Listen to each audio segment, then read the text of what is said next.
The Minnesota Lynx hosted the Indiana Fever in an intense game led by none other than Cheryl Reeve, the head coach of the Lynx and the U.S. national team. The match became even more intriguing with the presence of Caitlin Clark, widely regarded as a future basketball icon. The rivalry between Reeve and Clark fueled discussions even before the game began. During the game, Reeve wore a shirt with the phrase, "Black Girls Rock," which some fans interpreted as a provocation against Caitlin. Additionally, she posted several game promotions on her X account, formerly Twitter, frequently using the hashtag "The W is more than one player."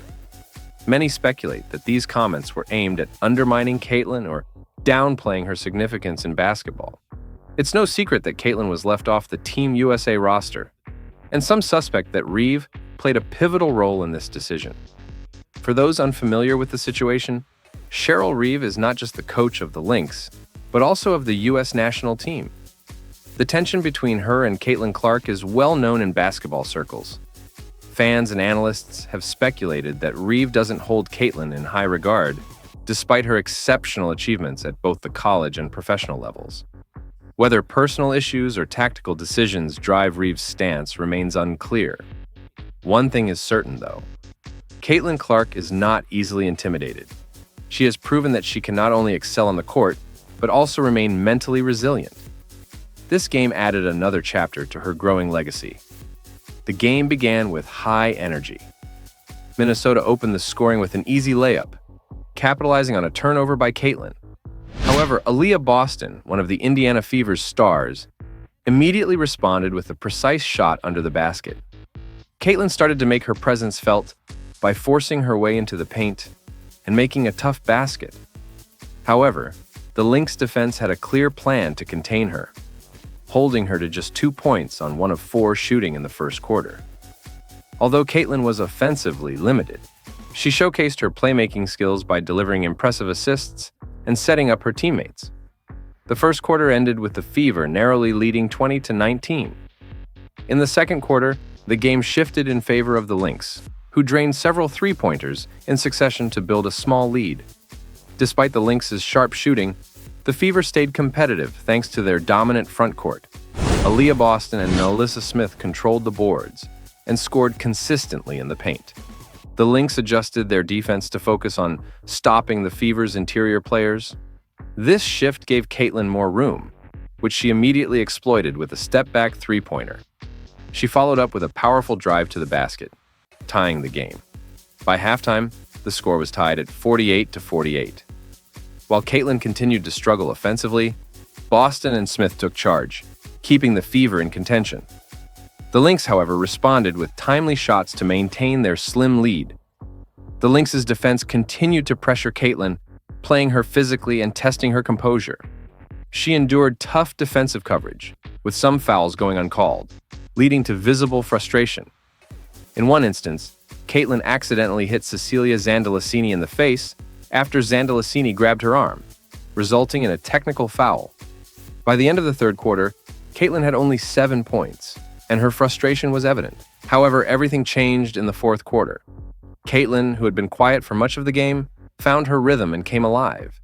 She started with a difficult contested shot and soon after delivered a highlight-worthy play, crossing up her defender with a quick move and hitting a tough jumper. The crowd erupted in cheers, but Cheryl Reeve was visibly displeased and quickly called a timeout to regroup her team. The timeout seemed effective, as the Lynx responded with several clutch three-pointers to stay within striking distance. Yet, every time the Lynx hit a big shot, it was Kelsey Mitchell on the Fever's side who answered right back. Mitchell played a critical role in the final quarter, both offensively and defensively. With the game tied at 71-71, Caitlin used a smart play to draw the defense. She attacked off a flare screen, drawing defenders toward her before making the perfect pass to Aaliyah Boston, who scored to give the Fever a slight lead. Although the Lynx hit another three-pointer to narrow the gap, it was Kelsey Mitchell again who sealed the victory. She forced a turnover from Melissa Smith and secured the game for the Fever. The final score was 81-74 in favor of the Indiana Fever. Kelsey Mitchell led the team with 21 points, followed by Aaliyah Boston's impressive double-double of 17 points and 16 rebounds. Despite her early struggles, Caitlin Clark redeemed herself in the fourth quarter, finishing the game with a solid all-around performance. 17 points, 3 rebounds, 6 assists, and 2 steals. After weeks of anticipation and tension, Caitlin Clark finally got her chance to outshine Cheryl Reeve on the court. Her strong finish and the Fever's victory sent a clear message. During the post-game press conference, Reeve was forced to acknowledge Caitlin's talent and the significant impact she has on the league. The big question now is whether Cheryl Reeve will reconsider and include Caitlin Clark on Team USA, especially with Diana Taurasi sidelined due to injury. Fans are divided. Some believe that Reeve can no longer ignore Caitlin's talent, while others think personal biases may continue to play a role. In conclusion, this game marked another milestone in Caitlin Clark's career. It highlighted her ability to overcome adversity and solidified her status as one of the most promising players in the league. Whether she joins Team USA soon or not remains to be seen. But one thing is certain: Caitlin Clark is a force to be reckoned with in the basketball world.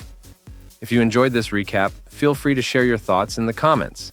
And don't forget to subscribe to this channel to stay updated. Thanks for watching and see you next time.